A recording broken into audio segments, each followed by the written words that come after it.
we're doing Alice in Wonderland. I even got my nails done to match my project. What? Alice in Wonderland is such a vibe, such an aesthetic, and I like it. It's colorful, it's whimsical, and over the years, they just have so much stuff that has to do with Alice in Wonderland now, including these teas that are extremely delicious, by the way. Disneyland is celebrating Alice in Wonderland's 70th birthday, and so Mary Blair did her she did her artwork, and it's all over the parks right now. Mary Blair, Alice in Wonderland, 70th, it's happening, it's cute. There's just Alice in Wonderland inspired everything. We have pins, like for pin trading, look. That's after the teacups. And something I didn't realize is Alice in Wonderland has like a whole section of Fantasyland. There are 3 different attractions that are dedicated to her, and she snuck into It's a Small World here. So we have the Mad Hatter, which is an attraction, kind of, sort of. It's a hat shop. And then we've got the Little Rabbit's little house right here in the corner. And then, of course, the one ride that I refuse to get on, but I absolutely have to walk past every single time I go to Disneyland. I have to see it. And the back of my quilt is dedicated to this attraction specifically. We'll see that. We'll get into it. And then we have, just beautiful scenery around Alice in Wonderland. You just kind of know it from afar. Like, you totally know the vibe. There's a mushroom that she took a bite of. And now, let's get on the ride. Let's jump on Absalom and see what the Alice in Wonderland ride looks like. When Adventures in Wonderland began, we followed the white rabbit down the rabbit hole. All of a sudden, I fell. Down, down, down. Look into the white rabbit. Well, see for yourself. Mr. Rabbit, wait, please. He went this way. No, that way. Hello, goodbye.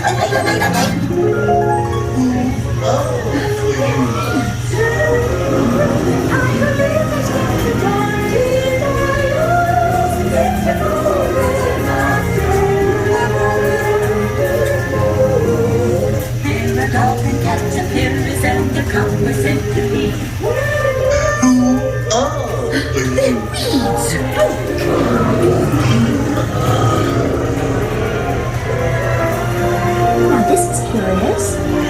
Told you why. This way, something? I'm not sure where I am either. Wait, don't go, please.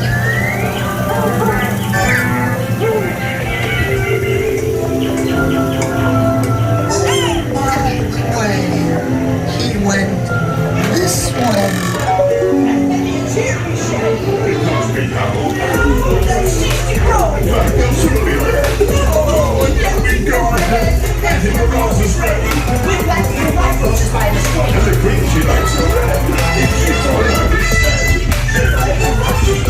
Imperial Highness, the Queen of Hearts, and the King.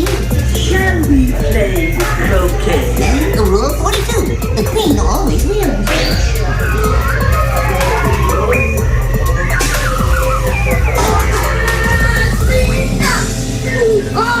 With their heads on their heads. Stop this.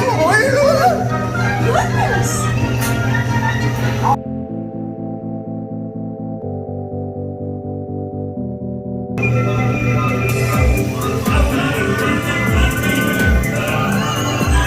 I think today's my birthday too.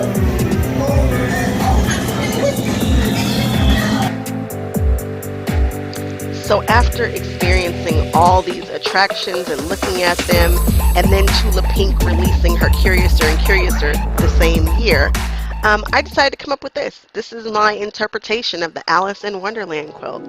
And I promise you, this is probably my favorite project that I've done so far. I thought it was the Disney Bound quilt, but I think it's this one here. So I'm grabbing some fabrics and I'm kind of planning what I want to do. And I'm using this new connector. I actually ran into the person who sells these at one of those conventions that I went to. And so I went ahead and put it together to see how I like it. Because one of the things that she mentioned is how you can turn yourself into a cutting machine if you do something like this. And I was like, all right, let's see. So what this does is this stops the fabric from going past the measurement that you want. And it's like a stopper, and it raises it up so that you can do, I want to say, about 4 layers of fabric, which is probably as many layers as anybody really needs to be cutting anyway. And I'm doing this on my Creative Grids ruler, and there we have it, because I know that I need to cut a bunch of different strips, and I think I cut my strips at 3 1/4 for this. It was just dependent upon how many stripes that I used. I was kind of going back and forth with the size and how many colors I wanted to play with, so on and so forth. But I really did enjoy using this tool. I know tons of you guys have it. I know you guys see it all the time. They're at all the conventions. And I actually, again, I enjoyed using it. It did do what I needed it to do, which was kind of turn me into a cutting machine. Because I think I picked 12 different fabrics. And so I was able to just kind of jump through with not a lot of fuss about worrying which measurement that I needed. That gets so frustrating when you're like, wait, 3, 3, 3, 3 1/4, 3 1/2. It does. It gets frustrating. So this was really helpful, and I will continue to use it. And I also put those strips that are super duper clear that stop your ruler from moving, and it actually works better than the Creative Grids sandpaper kind of feel that they have on the back of the Creative Grids. So now that I've cut all my strips, I laid them out in an order that I thought was aesthetically pleasing. And now I am going to sew them all together. Now the way that I do this is I do 2 at a time. I don't just sew all of them together. I'll sew 2, then I'll sew another 2, then I'll sew another 2, and then I'll sew 2 to 2. This is me playing with IO. This is pretty much as fast as I go. I don't know if this is sped up or not, but yeah, I think it's sped up. However, I sew fast. These strips are fast and easy and fun for me to do. I like to strip piece. So there I am sewing 2 to 2, and then we'll go on and sew another 2 to another 2, and just keep adding until we have one long tube. This helps to keep your fabric from bowing, like that super deep curve that comes when you just start to sew strips together. I don't know why it happens. And I also switch the direction I'm sewing. So if I sewed from the top, then I'll switch it around and sew it from the other direction, just so that I'm not getting a ton of bend in my strips. Then I sew all the strips together so that it makes a tube. I know this looks weird, like, wait, what? Yeah, I closed it. Don't worry, we'll open it back up. This is how you get kind of that Bargello effect. And I am measuring to make sure to see how many I can get. And I think I do about 7 inch, maybe 7 1/2. I think I do about 7 1/2 inch strips subcutting, so that it's big enough to fit my big ruler. And so I think I can get a couple of these. I think I get about 4 or 5 out of each strip set. And here I'm talking to somebody. I have no idea who walked in, but I guess we're having a conversation. And here I just went ahead and cut whatever I have left over. Not a big deal, because I know that I'm not going to save any of that scrap. So then I open it. I open it at the color that I want to show. And I know that sounds crazy because we just sewed it together. But then you open it, and you see that I opened it with the periwinkle at the bottom and the dark purple at the top. And now I'm going to open it with the periwinkle at the top. And as you do that, you create not a gradient, but it starts to create an order, which then creates a secondary pattern. And depending upon where you open them and how many you use, you can get so many different looks, so many different ideas. This one spins, and due to the number of fabrics that I use, it does a half circle. I should have used probably 4 or 5 less colors to get it to be perfectly even. You'll see when you look at the quilt, you'll see that that dark purple spins to a certain point and then it spins a little bit again. I just needed to correct the amount of colors that I'm using in order to get a full circle, but I wanted to use a whole rainbow. So, and this rainbow matches Tula Pink's rainbow in those in one of her fabrics perfectly, which is where I grabbed my inspiration, which was from the Curiouser and Curiouser line. You guys know that line, pretty much a good portion of it was made for me. The line work, I think that whole collection was made for me, but this Curiouser and Curiouser, yeah, there are about 4 or 5 that are definitely my kind of fabrics. So I'm cutting these strips and I'm laying them out. See how that curve goes like halfway and then the purple starts again? And I only did half the amount of strips because I knew I wanted to break it up with what? The Queen of Hearts. Love this. Love it, love it. So I'm doing some fussy cutting, and all that means is that I'm specifically cutting out a shape so that it lays in a specific place on the quilt. So I knew I wanted to get the whole queen of that cube with the heart, so I knew that I needed to go a 1/4 inch over to the right when I cut it. I knew that I wanted to get her whole bouffant, so I did about a 1/2 inch so that when I sew it, and I'll be able to bind it without losing that. And I was trying to get as much of the heart as I could too. And so I grabbed I think this is an 8x8, and I marked it a little bit larger than 8x8. It's a little bit larger. And so I went ahead and marked it with my friction pen, and then I began to cut them all out. You guys probably are not feeling this Curiouser and Curiouser fabric with this leopard, but the minute that I saw it, I was like, this needs to be put with leopard print. And I've got a couple more projects that will come probably many years from now because I bought a good amount of this queen fabric and that leopard fabric. But it just goes together like a cup and saucer, guys, for me. I think that leopard, the minute that I saw it, I knew. I was like, that leopard goes with this queen fabric. I need to do something. So when I look at this quilt, guys, it brings me great, great, great joy. I absolutely love it. So now I'm going to cut a strip that is the same width as the queen, which I want to say is like 8.5 or something. And then I just went ahead and sew it to the top. And then I take that ruler and I cut my shape, my wedge shape, out of both of the pieces. And I line it up to be sure that I've got a 1/4 inch to the right of that cube because that Queen of Hearts was important to me. I didn't want to lose that. Everything else can go, but not that Queen of Hearts. And there we have it. So now I'm going to go on ahead and just map out what's going where, because I knew that I had all of those painted flowers, florals, that I wanted to go at the top of each of the wedges. And I was like, well, which color do I want to do? Do I want them to repeat? Do I want one next to each other? And I knew that the black and white fabrics, imagine that, me using black and white. I knew that I wanted them to kind of be scattered around the quilt too. So I mapped it out. I drew a 36 wedge circle and I just started mapping out what was going where. I also fussy cut these flowers to be sure that I got a good full flower on each of the wedges. I didn't do the exact same size as the queen for whatever reason. I don't know, because they're not sitting right next to each other. It's really not noticeable.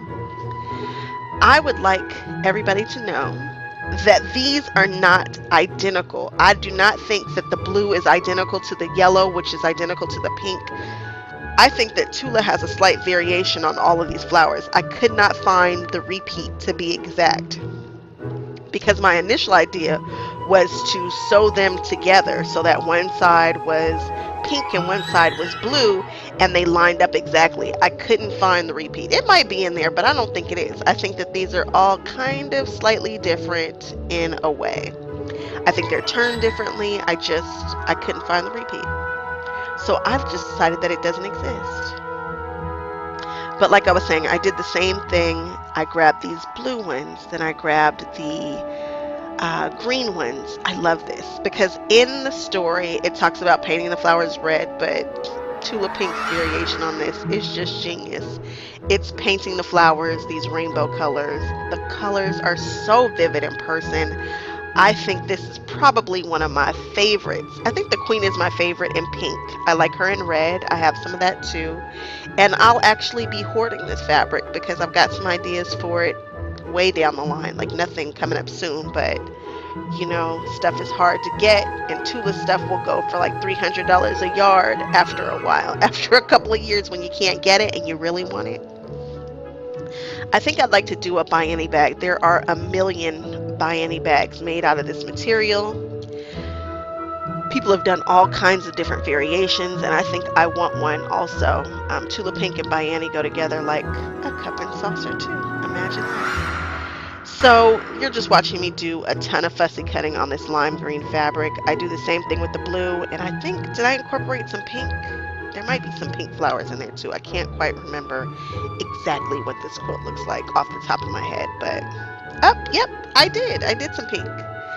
I think the pink for this one is my least favorite. I like the blue one the best. I think it just comes up so pretty. So I'm doing some measuring. I'm doing some more fussy cutting. Tell me if you guys have gotten any of this fabric, if you guys liked it. I know that Tula is not for everybody. Not every variation of what she does is for everybody. However, usually you can find a little something in a collection that you like, even if you don't like the collection in its totality.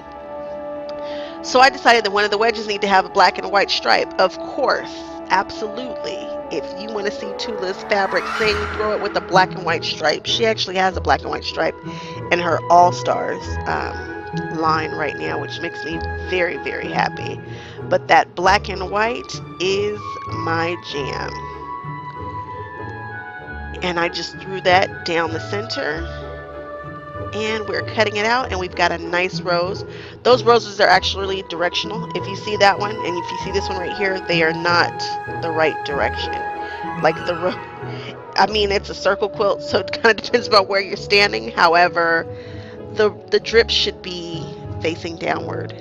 Little things that you realize, of course, after you've sewn everything together and after you've cut it, and you're like, am I going to change that? I think not. The teacups, I think this is a great liner fabric for a bag, for a coat, for whatever. I like these as a liner. And here is another variation. Of course, I grabbed some argyle. I don't know how argyle and I don't know how it got swept up in Alice in Wonderland, because when you watch the actual original movie, there is no argyle. There isn't even any black and white stripes. It's really funny. There is a checkerboard floor, but it's not black and white. It's like brown and tan. Random. It's amazing how people have redrawn this and it's just kind of stuck. So I decided that this quilt needed an Alice in Wonderland bound wedge. And a bound basically is when you dress like a character using their colors without overtly dressing like the character, like without a mask. So it's a great way to show your fandom, but like low-key show your fandom. For instance, if I wanted to be Mickey Mouse, I would put on yellow shoes, red pants, a black shirt, and you guys would be like, oh, she's dressed as Mickey Mouse, or she's kind of got a Mickey Mouse vibe going on. So I did the math all kinds of incorrectly here. I don't know what kind of math I was doing, because as you see, there's no black, but then eventually I fixed it. And there's my wedge. I love this quilt, guys. And I just sewed all the wedges together. It was easy to sew because nothing had to match up. And now we're going to move on to the back, the Geeky Bobbin. I saw this quilt, I showed it to you guys in one of my lives, and I was like, I have to do something with it. I wasn't sure at the time what it was going to be, but then it all spoke to me. I thought, how about we use the back to represent the teacup attraction? I think this goes perfectly as a teacup attraction. It's not difficult to cut out. You just go on ahead and you print out your 8.5 by 11 sheets. You tape them together, you cut out the shape.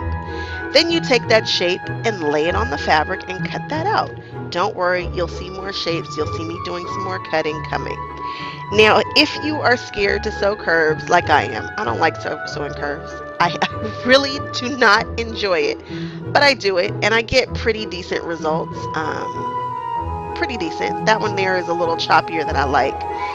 There is, there's a ton of ways, there's a ton of different feet that are supposed to help you, but I knew that I was going to quilt the heck out of this, and I also knew that I was going to be doing some applique work, so I really wasn't all that concerned about how smooth my curve was, so on and so forth.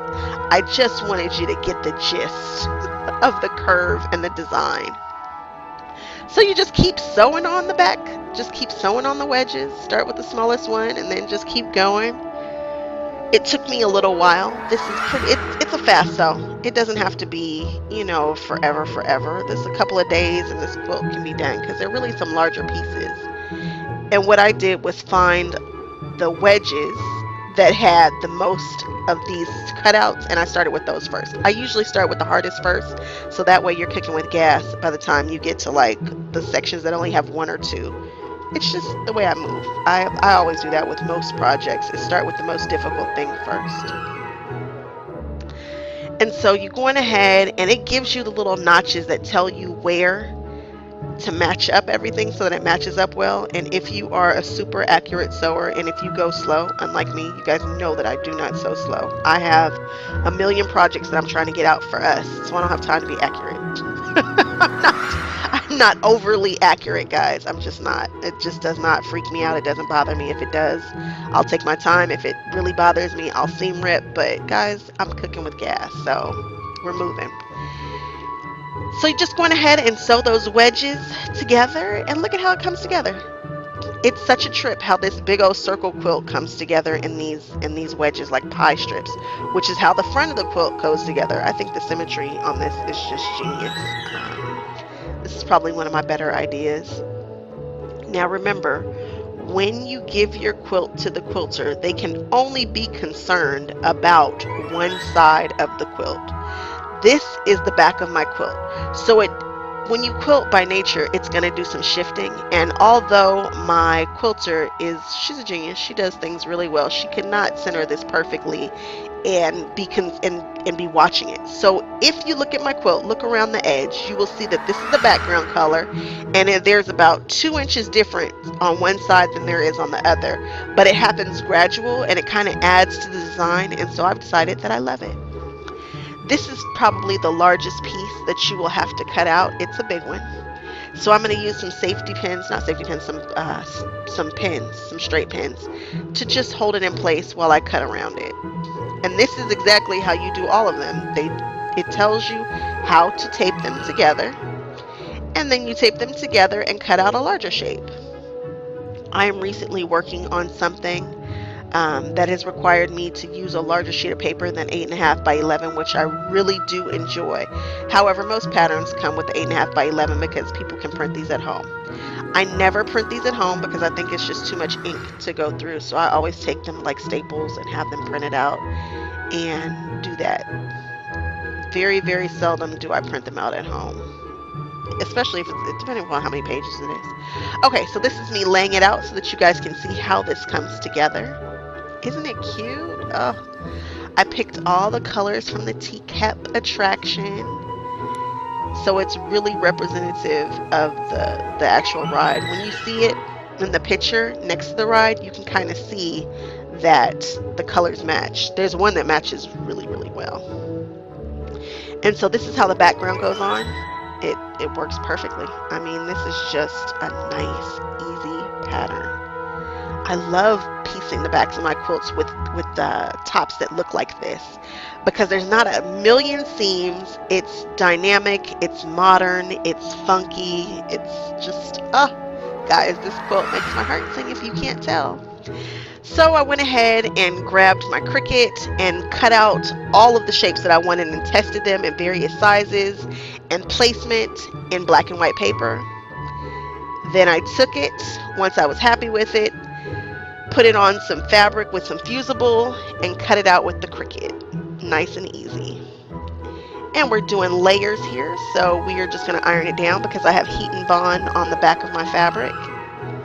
And we're pressing it and we're pressing it so that it stays. I really like doing my applique with interfacing in the back. You don't have to. However, I find that it just looks so much better.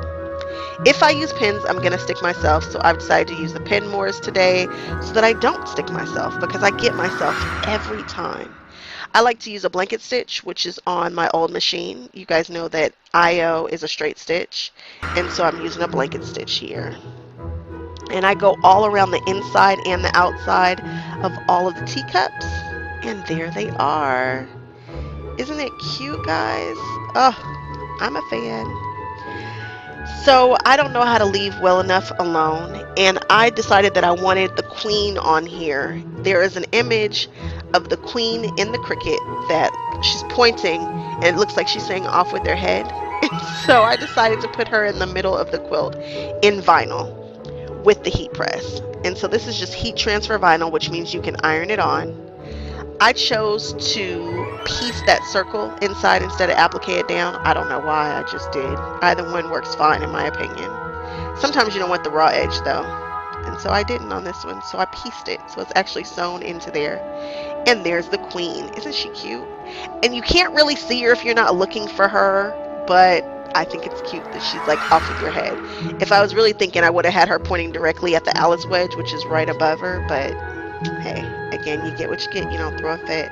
But if that Alice wedge had been switched, probably would have been perfect.